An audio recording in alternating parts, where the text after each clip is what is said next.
Cuban forensic authorities updated on the results of the search and identification of the remains of the 14 missing firefighters who lost their lives fighting the old depot blaze in Matanzas. Argentinian social and trade union organizations denounced the destabilizing maneuvers of business groups that promote speculation and inflation. The World Health Organization registered a 35% increase in COVID-19 related fatalities.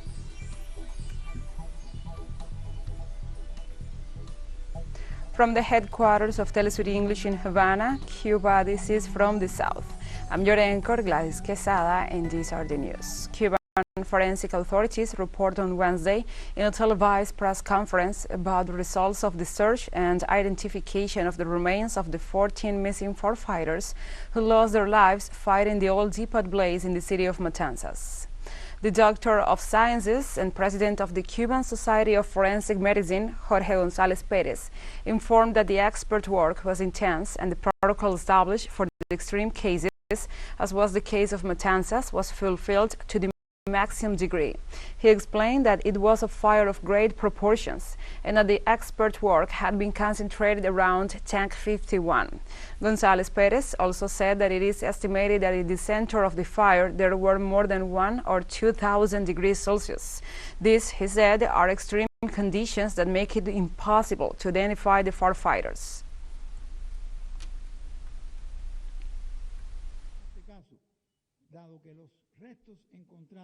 In this case, given that the remains found were subjected to high temperatures for a long time, it is not possible to apply the extraction of DNA. It is not possible, as stated by the Cuban experts and furthermore verified with consultations, that I understand that was reported by the press, that we have made consultations with the Ibero-American Network of Forensic Science, with European experts, and they all agree that it's impossible in those conditions. It is impossible to apply any forensic biology technique that can identify the remains. And the President of the Republic of Cuba, Miguel Díaz-Canel Bermúdez, declared official mourning from 6 a.m. on August 18th to 12 p.m. on August 19th.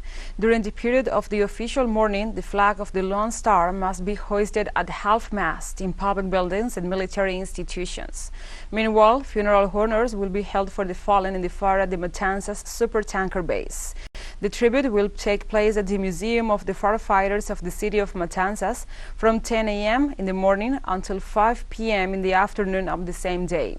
During the day, the population will be able to express their feelings of pain and solidarity in the face of such a sensitive loss of human lives.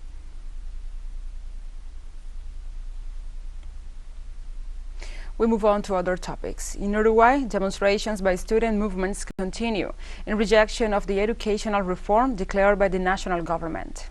In the capital city of Montevideo, demonstrations began last Monday by students of teaching, teacher training, and magistery in front of several educational centers, demanding more resources for the union. Protests have also been registered in some institutions in the interior of the country. The participants reject the educational reform proposed by the government of W.H.O, stating that it represents a step backwards in the current regulations, which will significantly affect the sector.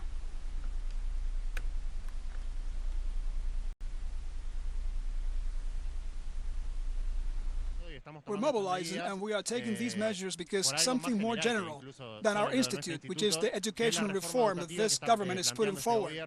What they have called the educational transformation, which we consider to be a regressive transformation, it doesn't solve the problems that we have been denouncing. On the contrary, it worsens them in many aspects. In Argentina, social and trade union organizations mobilized on Wednesday to denounce the destabilizing maneuvers of business groups that promote speculation and inflation. Different trade union movements mobilized from Avenida de Mayo and 9 de Julio Avenue in Buenos Aires to the Congress headquarters. Under the slogan, "The Homeland First," demonstrators expressed their rejection of the effects of speculation on the purchasing power and the life of citizens. Demonstrators denounce the sector that seeks to destabilize the government, promoting a devaluation that will result in a high rate of poverty in the country. They also advocate for salary improvements to face the high costs of basic products.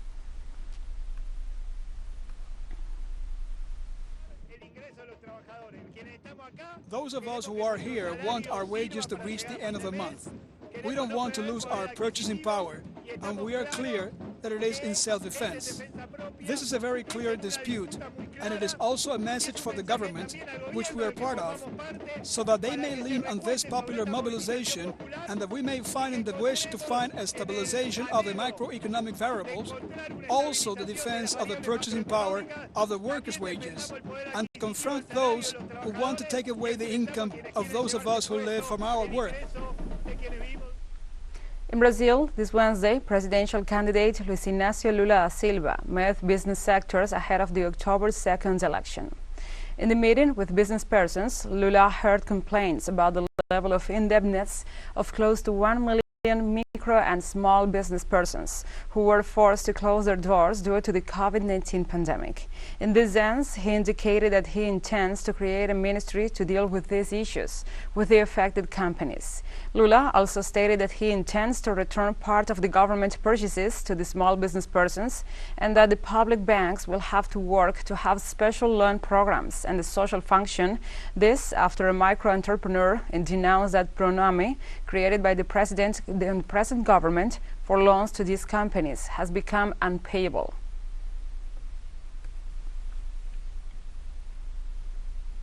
On the other hand, Brazilian President Jair Bolsonaro began campaigning in the city of Juiz de Fora, in the state of Minas Gerais. The president chose this place to start his campaign because it is the city where he was wounded during the previous campaign. Bolsonaro expressed slogans linking his contender to communism and pointed out his survival to the 2018 attack as the work of God. The candidate for the re-election announced a mass rally on September the 7th as part of the electoral campaign to coincide with the bicentenary of the nation's independence.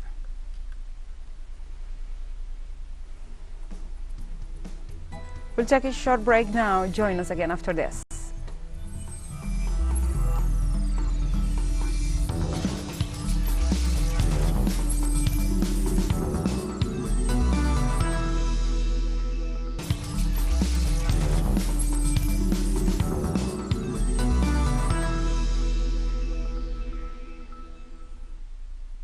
Welcome back. Barcelona marked on Wednesday 5 years since the deadly terror attacks in the northeastern region of Catalonia that killed 16 people and injured over 120. Hundreds of people congregated at Las Ramblas, the popular tourist spot in the center of the city, for a ceremony presided by the regional president of Catalonia, Pere Aragonés, and Barcelona's mayor, Ada Colau, among other officials. The relatives of the attack's victims laid flowers wreaths at the Joan Miró mosaic on Las Ramblas, the iconic three-line mall on which 16 people were killed and more than 120 others injured in the attacks, which were carried out by a cell of the so-called Islamic State IS group. The victims were Spanish nationals, tourists from Europe, South America and Asia, and included several minors.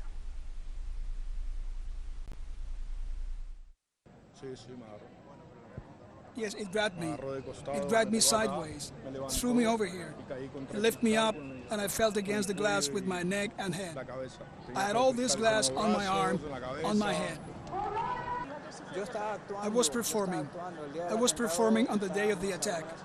There were some statues. We were moved further away, but we lived through the whole attack. Everyone was on the ground.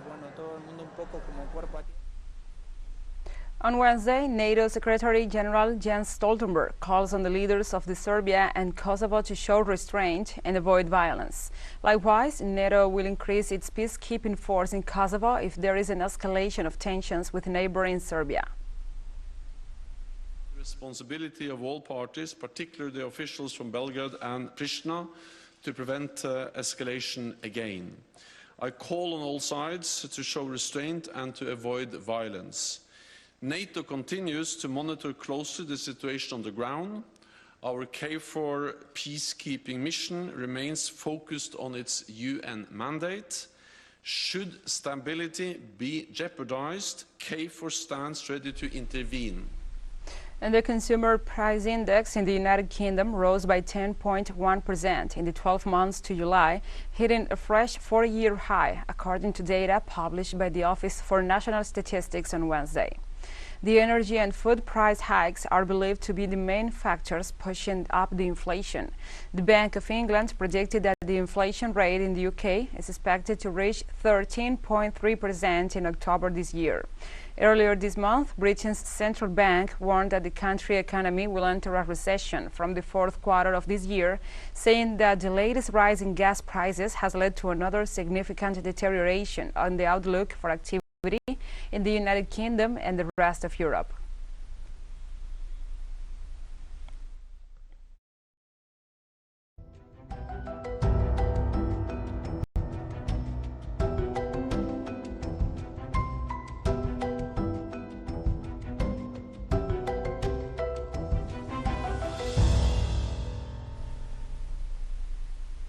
Now we move on to other topics. Londoners experienced sudden heavy rainfall on Wednesday following weeks of dry, hot weather. The United Kingdom's National Weather Service issued an amber weather warning for parts of the southeast England, warning of flooding in some areas. The government officially declared a drought across southern and central England last Friday amid one of the hottest and driest summers on record. The record-breaking heat wave this year was led to calls for the government to speed up efforts to adapt to a changing climate. At least 26 people were killed and dozens injured in Algeria as a result of forest fires in the north of the country. The latest civil protection report of the injured detailed that there were 41 people with respiratory difficulties and 4 with burns of varying degrees in South Akras, a city in the border with Tunisia. Local media reported that several roads were cut off as flames were burning near some cities in the country, while authorities deployed helicopters to contain the fires.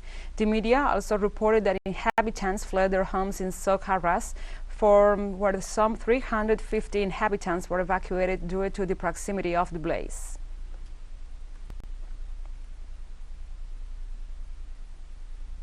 Factories in China's southwest have shut down and many cities imposed power outages after reservoirs used to generate hydropower ran low in a worsening drought. Companies in the Sichuan province, including makers of solar panels, cement, and urea, closed or reduced production after they were ordered to ration power for up to 5 days. The order came after reservoir levels fell and power demand for air conditioning surged in scorching temperatures. According to the Sichuan Provincial Department of Economics and Information Technology, water levels at hydropower reservoirs are down by as much as half this month. Similar extreme heat is also striking the neighboring city of Chongqing, where the highest temperature has been higher than 40 degrees Celsius for 11 consecutive days.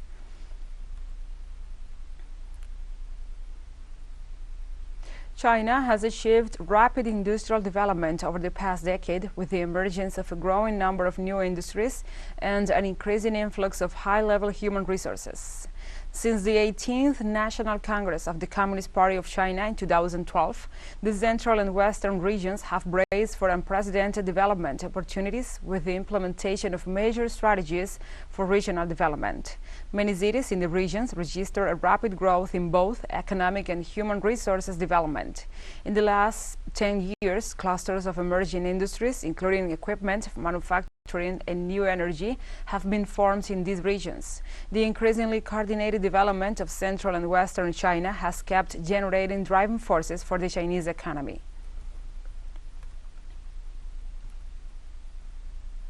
On Wednesday, authorities in Thailand confirmed that arson attacks and explosions hit more than 1,000 locations in the south of the country, injuring 7 people. Officials said most of the targeted sites were convenience stores in petrol stations, all of them located in the provinces of Pattani, Yala, and Narawat. 7 people were slightly injured in the incident, as statements from the military said, while police said they were gathering CCTV footage and other evidence. Authorities said the immediate motive of the attacks and the wave of attacks was still unclear. Since the insurgency reignited in January 2004, more than 7,000 people have been killed and over 13,000 others injured in Thailand's far south, according to Deep South Watch, a local think tank.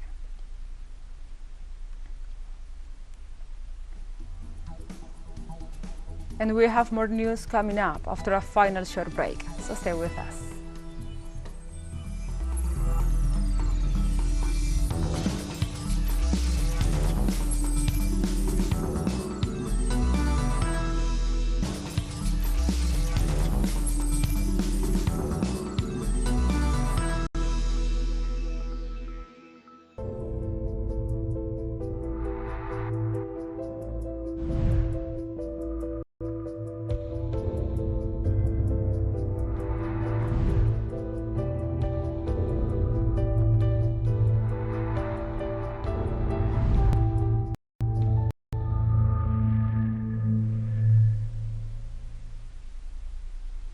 Welcome back to From the South.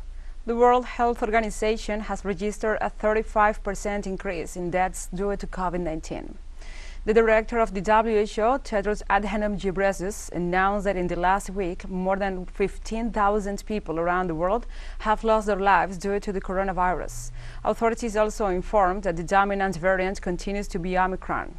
Tedros noted that the number of sequences shared per week has dropped by 90% since the beginning of this year, and the number of countries sharing sequences has dropped by 75%, making it much more difficult to understand how the virus may be changing. Finally, on COVID-19, over the past 4 weeks, reported deaths globally have increased by 35%. Just in the past week, 15,000 people around the world lost their lives to COVID-19. 15,000 deaths a week is completely unacceptable. When we have all the tools to prevent infections and save lives, we're all tired of this virus and tired of the pandemic. But the virus is not tired of us.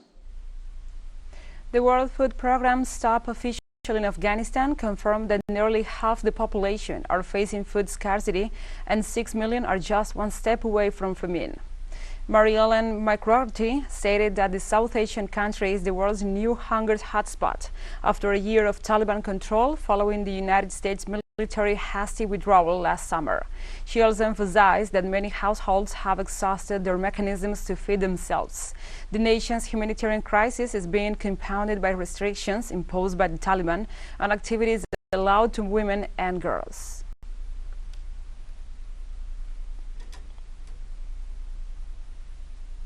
Palestinian children carry national flags this Wednesday, and photos of children killed in recent fighting between Gaza militants and the Israeli forces during a protest in Gaza City.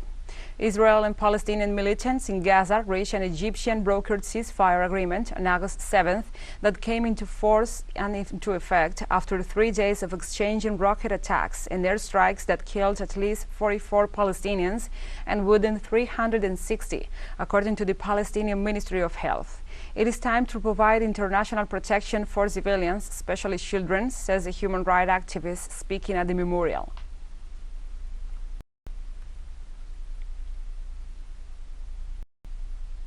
And the president-elect, William Ruto, held a conference attended by members of his party and the press. The president-elect vows to tackle political tribalism and promises to promote a political culture where everybody can speak about everything that they want and nobody is going to victimize them. We are having our democratic country back. And everybody can speak to everybody about everything in every way they want, and nobody is going to victimize them. We will be suggesting members of Kenya Kwanza to the transition committee. I think we are doing that today, so that the process of the transition can kick in and we can go towards concluding the matter of the election. The government of Mali requested an emergency meeting of the United Nations Security Council to discuss the acts of aggression perpetrated by France against the nation. This was made known by Mali's foreign ministry through a letter addressed to the presidency of the Security Council headed by China. In the letter, the government of the African nation indicates that it reserves the right to self-defense in the event of continued violations of its sovereignty by the French forces after their purported irregular support to extremist groups. In turn, Bamako pointed out the constant flights of the Paris forces within the nation's air borders, activities considered by the national government junta as espionage and attempts at intimidation.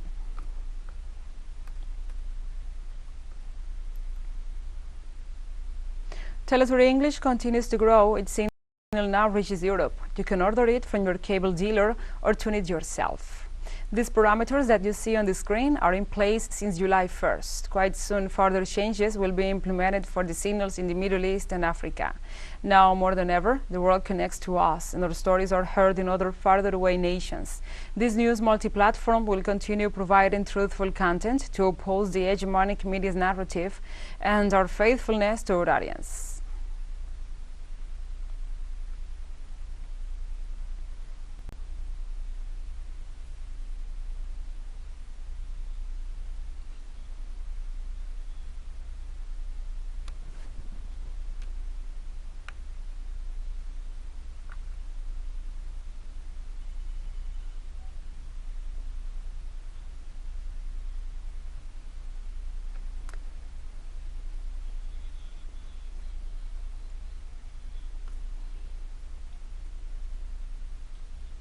And like this, we have come to the end of this news brief. But remember, you can find this and many other stories on our website at telesurenglish.net.